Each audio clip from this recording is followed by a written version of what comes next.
Banzi zekola show. Zekola show.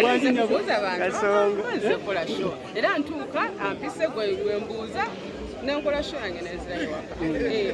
The same reason why Okubuuza at an event where atampise I didn't come there to meet her. Toba all reasons. Kuliranga buli yali anemesa kati abonna gamba. Obalina mu After I'd seen the other posters and the other artists, expectation yange yakende. You know, the number in my mind was like, okay, people will understand why don't show the that. When omuntu wagamba semi live kiba kitegeeza nti no track mfo kubera nti band ekikuba band mutukolera mu studio naye amaloboozi tegabera, you know, so that's what we did for the first session. Kwa music mungi tetugamire session ogifunza, let's program it emale exactly 40 minutes tuleme okukuba band omanyi sometimes with the live band musu some because of quiet moments bigire n'abantu biche tugambe tukole like an express, so it's not like I was not singing nali nyimba, all my vocals were live, but the track was playing on CD.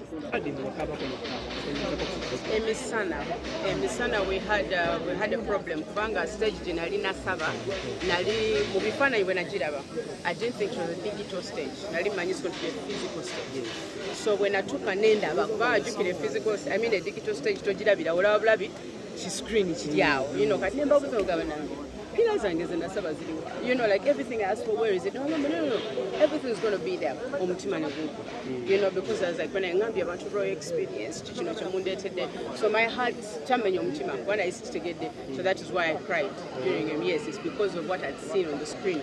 Alright, yes, oli ku Glosh TV nga bulijjo nateera njagala kubanga nkubuuzaako muganda wange gwe wenna atugoberera wano ku mukutu gwaffe gwa YouTube nti wasiibye otya ogamba otya kasubire oli bulungi. Nateera nkujjukiza nti nja kusaba muganda wange genda wansaawo o subscribinge o likinge ateera o sharinge still osobola okomentinga okusinzira ku video eno nga obakoze ki nga woba ojabe. Nateera nyongera okubanga nkujjukiza gwe wenna eyandyetaaze okubanga olanga naffe aba Glosh TV osobola okubanga otunoonyako kanamba kaffe ak'essimu 0750312083 oba 0750312083 ojja kubanga osobola okubanga otufuna, tujja kubanga tukulangira bizinesi yo, osobola okubanga naawe ogikuba abantu mu maaso.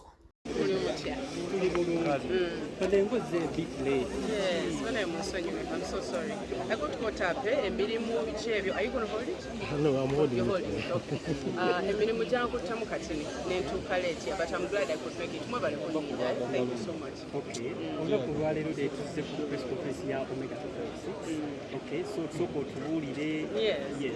Olinakulwaleero tuze mu press conference ya Omega 256 which means show Google cricket over on Friday. Akakafo sikangu era kivula mbadde nina okujja oteekako at least eddoboozi lyange mweno Janet. Ye show yesookedde ddala. I shall take a very big step as an artist, especially as a female artist. Nagamba no show kampita bannayuganda bonna sabe balala bokka, but you know, bring it to the center bafane bakungaanye from all over the country baleete wano. So kinene nnyo, that's why I had to come supporting them. Beside you being like a friend, amwine ekibagatta ekirala beside music? I think ekitugatta ne Omega is music.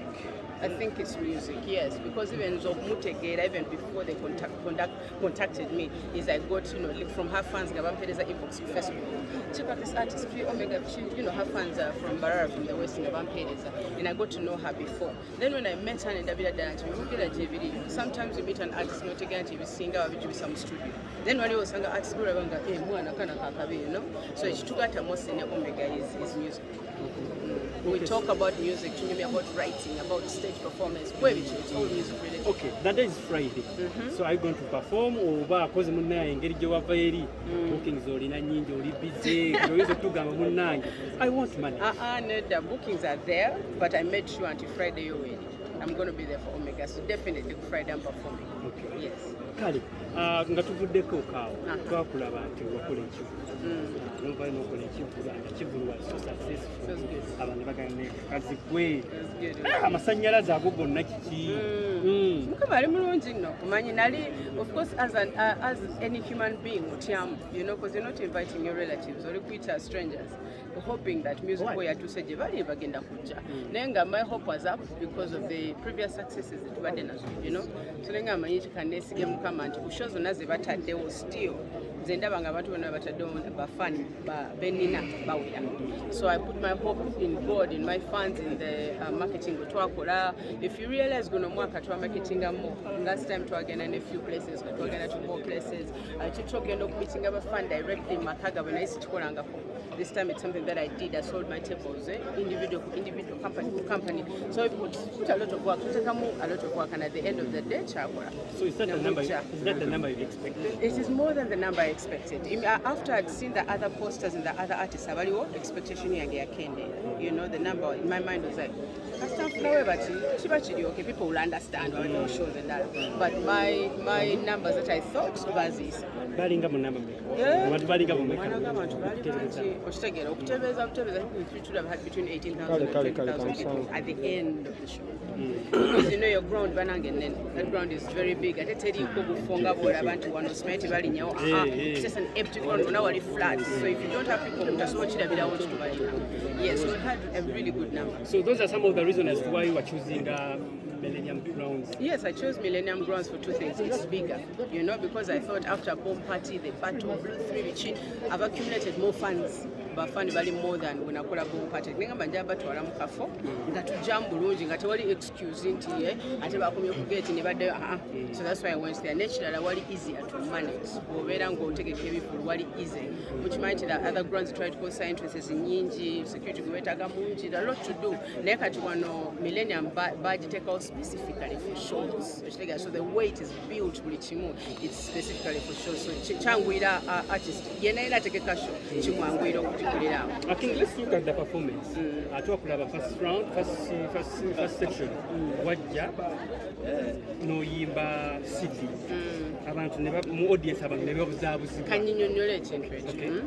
When omuntu bwagamba semi live kiba kitegeeza nti no track okubeera nti band ekikuba band mukikolera mu studio naye amaloboozi tegabeera so that's what we did for the first session kuba music mungi netugamba ne session ogifunzafunza let's program it emale exactly 40 minutes tuleme okukuba band omanyi sometimes with the live band mususam because of quiet moments ogire n'abantu biki tugamba nekikole like an express so it's not like I was not singing nali nyimba all my vocals were live but the track was playing on CD that's why by DJ we were losing our communication byasirikamu it was less than 10 minutes it was about 7 minutes and some people like to exaggerate it nezali dakika muteza wena dakika 10 nenkomawo ku second section na under the first session ogimaliriza because that's the only one which was semi live from the second one tukuba band up to the end yes so waliwo ekyo nti omuntu asobola okuposa track still abeera ayimba tikina kikimujjako because atola omuntu wakola semi live is even harder kuba tewali budde bwakussa track yo ebeera kola ki etambula if you make a mistake you made a mistake so you have to be really really perfect okutambulira ku track so that's what happened session yaffe ekisooka esigala etambula bulungi so at the end of the day twalaba abantu abasinga babone baga tubadde tumanyiridde mu live abantu abene tekinagali gwe nga gwe omuntu omuyimbe kye kyali kyakuaffectingamu nedda nali manyi kipya nali nkimanyi nti something that I'm going to do at the show is going to be new abasinga bayinza n'obutakitegeera but tutambulira mu technology every day we move in technology nga bw'olaba nti edda wali ogenda wa DJ ng'olina DVD oba olina CD ne tuva mu CD tudda mu flash kati somebody has like very very small like very small things that they come and say track yange album yange yona nkali kantu katono bwe kati nga edda twali tutambuza ki CD number so I think Uganda were progressing slowly by slowly it's something that I introduced that's when I chose the section emu yokka nga mmanyi nti bayinza obutakitegeera naye tuze tutukola ne Steve Jean for a very long time so mmanyi nti after some time they will understand emisana we had a problem kubanga stage gye nali nasaba nali mu bifaananyi bwe nagiraba I didn't think it was a digital stage nali manyi it's going to be a physical stage so when I took nendaba kuba ajukira a digital stage togirabira olaba bulabi screen chiriao, you know, kati nemba kuzo gavana. Pila zange zinasaba ziliwa. You know, like everything I asked for, where is it? No. Everything is going to be there. You know, because I was like, when I ngambia about raw experience, you know, so my heart, when I used to get there, so that is why I cried during him. Yes, it's because of what I'd seen on the screen. So already go over the button cooks over to take up screens never paid. I like this how it looks. I'm like, you know. So I didn't. It took a chance of that. I didn't know it's going to be a digital stage. And I didn't see that you never have screen. You can upgrade our physically. Yes. So it was my mistake. You had to book extras. Why not extras? Why not extra shows after Millennium? Different places? No, I didn't have any other shows. I just had a show. Okay, Cindy, twalabanga after gokulanga date yo eya concert yo waliwo shows ezajjawo endala ne wajjawo eya 22nd ne wajjawo ez'olunaku lwe lumu nga eya Dax Vibe. Oh, yeah, Dax, yes. Then n'endala nnyingi nnyo ezajjira mu mwezi ogwo. Tewafunamuko okutya no ate nga jjuka n'ekifo kyozize kinene. Nafuna okutya, obviously, like a normal person nfunamu okutya. Natyamu era natuula wana analyze nosogera nendowooza kuli artist gwe bataddewo bonna simanyi Craig David bani there's a gospel artist eyajja n'embirowoozaako byonna nga mumanyi ki still wali omu na Uganda agenda olonda muti. You know, and there was too much at stake. Ate mujjukira bagundi show yange nali njitadde next to my birthday, so it meant a lot. Meant a lot because this not just a show. Mbadde mpeza emyaka 4. Kati ngamba ate show njiddewo. The meaning did I njagala oteekawo ng'evaawo. Nenga mayichi kangume, let me put in the work. Tubala nakola nnyo. Let me put in the work and make sure people come to my show. At least abange bawere. Abala ne bafuna nze kasita mpeza number wait. In fact, in my mind nali ngamba bwe mpeza omutwalo. I'm going to be very happy. Yana kolero omutwalo. Oyina weeyogedde n'ogamba nti tokyetaaga kuddamu kukola Kivuulu oba oli awo otandike kukola festival. Yes. The idea is that the interviewer yambuuza lwaki how come abantu bakoze festival kulinnya lyo liko lwaki tokola festival. Festival is more work. Emirimu giri mingi nnyo but ate bwe yakimbuuza n'ekirowoozaako nga amanyi nti at a certain point of my career festival yali nyumira atukube nnongo kuba ssaawa 3 ku makyanga wali ba artist ku stage emmere waliyo games for children, you know, so many things. So it's something ekindi mbongo I'm considering it. The festival is a good idea. Gwe nga gwe performing ale at some point you miss Bad Bob Wine okubanga naye performing ku stage. I absolutely miss him. Naddala nti twakola oluyimba ffenna with Bobby Wine. It would have been heavenly to have him show up on stage just as Bobby Wine. Ostegera ne batambalira mu kubeera mbu yekyagulanye, you know, but just being Bobby Wine. I miss that moment. But you know, because of the person w'ekitiibwa gwafuuse kati, it becomes a very difficult thing. Mubamu just protocol nyingi nnyo makati g'olina okuyita mu mbeera eyo n'ekigaana. But nalibadde nkyagala. At any point singa obadde osobola okumitinga president oba oli okuba kati oli muyimbi ku side y'abayimbi oyinza omuteerayoko akabega ng'omuyimbi nti oba oli awo yandibadde naye bamukkiriza okuddamu performing. Yeah, I think we should be having a meeting soon with the current president of the country. I think that is something I want to talk about. Is there a possibility gye musobola okwawulamu omuyimbi ng'akoze ekirala in their career as an artist? Because omanyi mukama atuwa very many responsibilities in this world, you know, so si kirungi okutayinga omuntu on one thing ebirala n'obimulemesa. So I think that's something that I'd love to talk about because nze nange ndabira ddala gye ndaga what if I wanted to get into leadership, you know, and I don't want to lose my career. So yeah, the point out nalyagadde nnyo gyongerako. Okay, nzira kusaidia Omega kozi yesho gye tuliko. Twalabako legend muno Bebe Cool nga amuku-editinga yamu upload like 2 years ago. N'agamba nti bamulindirira agenda kubeera w'amaanyi nnyo.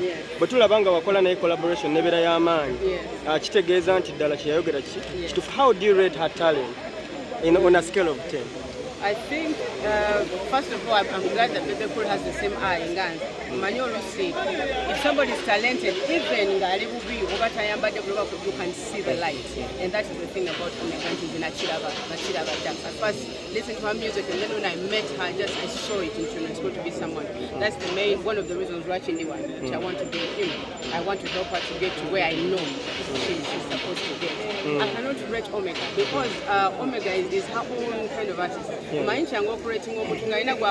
you rate them according to the person why you copper, how successful they have been at being somebody else. But Omega is herself, 10 over 10 she's herself. So she's over a rating. Okay. Do you see yourself sharing your your stardom with other young artists like abali mu range eyo oba n'abato abasinga kuwe? Sharing my stardom with a young artist, and those are artists watulamu n'entebe position gyenyimidde majja kweddalu. Yeah, if I gave them the same position as me, what I can share with them is my journey. Singa artist omuto alina kyayiga ku journey yange kijja muyamba naye otuuka gyalina okulaga naye okugamba nti artist omulala atuule you understand my position omuleza ajja kweddalu.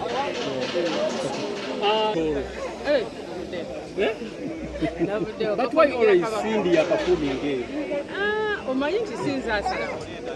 I'm not the one who decides. Olina yakufugirireeyo apikamu kipikamu. Abannayuganda baba nga basiimye omuntu aba bamusiimye ate baba tebamukoowa. If it's that person then it's that person. Ndowooza kyekyo. But it's not like kuba nina connection oba kintu Toro Kingdom, no. It's just talent and that's it. So abantu bo basiimye omuntu. Yeah. Tulina buzi tulina perspective twaliko ku Serena netulaba kwaliko abayimbi ono kwaliko Isi kuliko Shiba no Winnie Nwazi stage mugenda gimanaginga mukeyo olinako ebigambibwa nti munnaye embiranye oba embiranye yaggwawo. No, I think stage agenda kuba bulungi. We are all professional artists. Okitegeera batuyise kuyimba. So omuntu ajayimba ekitagende. Like that's what we're going to do. It's not a day for competition. Let's assume osingana Shiba wantu mubuzi oba backstage oba ne musinganya somewhere. Can you say hi to her? Banzize kukola show. Banzize show. Era ntuuka ampise gwe mbuuza nenkola show yange nezirayo waka. The same reason why Okubuuza at an event where I didn't come there to meet her. For all reasons. Okay, maliriza ng'okoola abantu bajje ku concert. Thank you so much for supporting Omega and Johnny Jabadoko. Sponsored by the Atadeo, Itafaya, Atadeo supporting anywhere. Thank you so much for supporting her. But that also means that I know you know, she's believing, she's trusting in God, trusting in her career. And I feel like Ngaba you're going to try to work it into it. If it's not for anything else, it's a woman who is trying to make big moves. And that is something that we should all support. So on Friday the 19th of September, that's this week, nenga guli mu mbeera kisofa kuba bannange oli mu I'm very happy. I feel like a winner. I feel like my career is going to